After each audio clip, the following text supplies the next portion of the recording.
इस बार का बिहार चुनाव न सिर्फ बिहार का बल्कि पूरे देश का टेस्ट था। लेकिन पलायन, बेरोजगारी पर जंगल राज का डर लोगों पर भारी पड़ा। सालों से राज कर रहे नीतीश एक बार फिर मुख्यमंत्री बनने जा रहे। सोशल मीडिया और युवाओं में तेजस्वी का तो क्रेज था, लेकिन इस बार भी सरकार नहीं बना पाई। तो सवाल है साहब कि आखिर एनडीए 20 साल राज करने के बाद भी बिहार चुनाव कैसे जीत गई? क्या तेजस्वी जंगल राज का डर लोगों के अंदर से नहीं निकाल पाए? क्या थे एनडीए के चुनाव जीतने के समीकरण? जानेंगे इन सभी सवालों के जवाब आज के इस वीडियो में। दोस्तों, इस चुनाव में भी नीतीश कुमार और एनडीए ने अपनी सरकार बना ली और इस चुनाव में अलायंस के लिए सबसे महत्वपूर्ण रोल जिसका रहा वो था जंगल राज का नैरेटिव। हर चुनाव की तरह सब नीतीश कुमार और बीजेपी के टॉप लीडरशिप ने 1990 के दशक के लालू राज का जिक्र लगभग अपनी हर रैली में किया।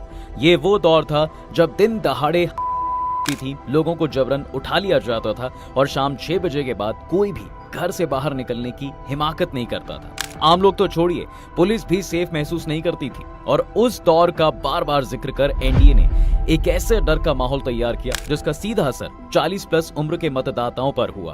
भले युवा तेजस्वी के साथ दिख रहे थे, लेकिन जिन्होंने उस दौर को देखा था वो शांति और स्टेबिलिटी के नाम पर एक बार फिर से नीतीश और मोदी के साथ ही चले गए।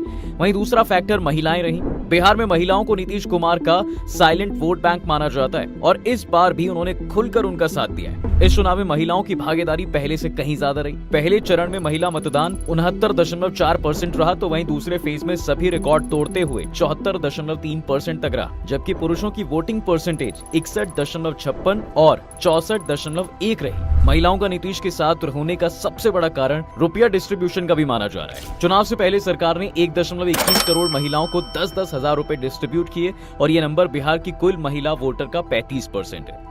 लेकिन सवाल है कि महिलाओं का सपोर्ट नीतीश से अलग क्यों नहीं हो पा रहा है? तो इसके जवाब के लिए हमें थोड़ा पीछे चलना होगा। जब नीतीश कुमार चीफ मिनिस्टर बने, उसके बाद उन्होंने महिलाओं और लड़कियों के लिए काम किया और वेलफेयर पॉलिसीज भी बनाई, या ऐसा जरूर कह सकते हैं कि उनको आगे बढ़ाने के लिए इन्वेस्टमेंट करना स्टार्ट किया। चाहे महिलाओं को आरक्षण देना हो या लड़कियों के लिए स्कूलों में पोशाक या साइकिल डिस्ट्रीब्यूशन योजना, ये सभी स्कीम नीतीश को हर चुनाव में फायदा पहुंचाती रही। और इस स्कीम की सबसे बड़ी बात जो वो सुनकर आप भी ये सोचने पर मजबूर हो जाओगे कि नीतीश ने कैसे अपने फ्यूचर पॉलिटिक्स को ध्यान में रखकर महिलाओं का सपोर्ट किया है। दरअसल नीतीश ने जिन लड़कियों को स्कूलों में पोशाक और साइकिल देना शुरू किया था, उनमें से कई लड़कियों की शादी हो चुकी होगी या तो कई माँ भी बन गई होंगी।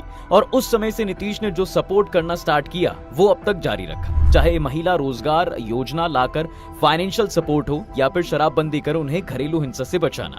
लेकिन क्या यही फैक्टर रहा नीतीश की कुर्सी को बचाने में? जवाब है नहीं। इसके अलावा एक तीसरा फैक्टर रहा नीतीश मोदी की कॉम्बो का भी। जहां मोदी हार्ड हिंदुत्व का चेहरा बनकर लोगों को मोबिलाइज करते हैं, वहीं नीतीश के नाम पर लव कुश के अलावा दलित, ईबीसी और पशमंदा मुसलमानों का वोट एनडीए को भी मिला। मतलब मोदी की धर्म की राजनीति और नीतीश की सोशल इंजीनियरिंग ने एनडीए की सरकार बनवा दी। वहीं अगर चौथे फैक्टर की बात की जाए तो साहब महागठबंधन के आपसी मतभेद भी एनडीए को वॉकओवर दे देते हैं। इनका मतभेद इतना लंबा चला कि ये नॉमिनेट के लास्ट दिन तक सीट डिसाइड ही नहीं कर पाए कि कौन पार्टी किस जगह से है और कितनी सीटों पर चुनाव लड़ेगी।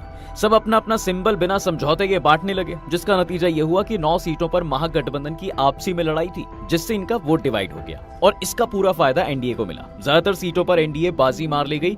वहीं सीट शेयरिंग से महागठबंधन को दिक्कतें सिर्फ इतनी नहीं है, बल्कि इसका असर सभी सीटों पर पड़ा है। सबसे ज्यादा समस्याएं तो लोकल कैंडिडेट्स को झेलनी पड़ी। ना तो उन्हें प्रचार करने का प्रॉपर समय मिल पाया और ना ही स्ट्रैटेजी बनाने का मौका। अब ये दिक्कत तो हुई है। इसके अलावा महागठबंधन को एक और समस्या फेस करनी पड़ी और वो था नॉमिनेशन का रद्द होना। देखिए साहब, जिन प्रत्याशियों का नामांकन रद्द हुआ तो वहां लास्ट डे होने की वजह से महागठबंधन वाले दूसरे कैंडिडेट को सिंबल नहीं दे पाए। इस वजह से उन्हें डिपेंडेंट कैंडिडेट को सपोर्ट करना पड़ा। इसके अलावा तेजस्वी को सीएम फेस लेट डिक्लेयर करना इनके वोटरों में असमंजस की स्थिति क्रिएट कर देता है, खासकर सीमांचल में। साथ ही कांग्रेस, वीआईपी और लेफ्ट की कमजोर ग्राउंड नेटवर्क भी महागठबंधन के हार का कारण बनी। इतना ही नहीं, इलेक्शन कैंपेन में तेजस्वी यादव का अकेले पड़ जाना भी एक बड़ा कारण था। महागठबंधन की ओर से बाकी के बड़े लीडर्स कैंपेन में उतने एक्टिव नहीं हुए, जिसके कारण तेजस्वी को अकेले एक दिन में 15 से 18 सभा करनी पड़ रही थी। लेकिन इसमें दिक्कत ये भी थी कि कई सभा में वो टाइम भी नहीं दे पा रहे थे। कहीं 5 मिनट तो कहीं 10 मिनट में अपनी बात खत्म करके दूसरी जगह निकल जाते थे। इस वजह से वो जनता से कनेक्ट ही नहीं हो पाए। वहीं बीजेपी के प्रधानमंत्री से लेकर गृह मंत्री तक और उनके अलावा कई केंद्रीय मंत्री सभी बिहार में प्रचार करने का पूरा जोर लगा रहे थे और इस जीत में सिर्फ एनडीए अलायंस के नेताओं का ही साथ नहीं मिला, एक तीसरी पार्टी का भी चुनाव में कंटेस्ट करना नीतीश एंड कंपनी को फायदा पहुंचा देता है और वो पार्टी थी प्रशांत किशोर की जनस्वराज। देखिए, वैसे तो प्रशांत इसको तीसरे ऑप्शन के रूप में प्रोजेक्ट कर रहे थे, लेकिन इसका असर ग्राउंड पर कुछ खास हुआ नहीं। हालांकि इसके साथ प्रॉब्लम तो शुरू होने लगी थी।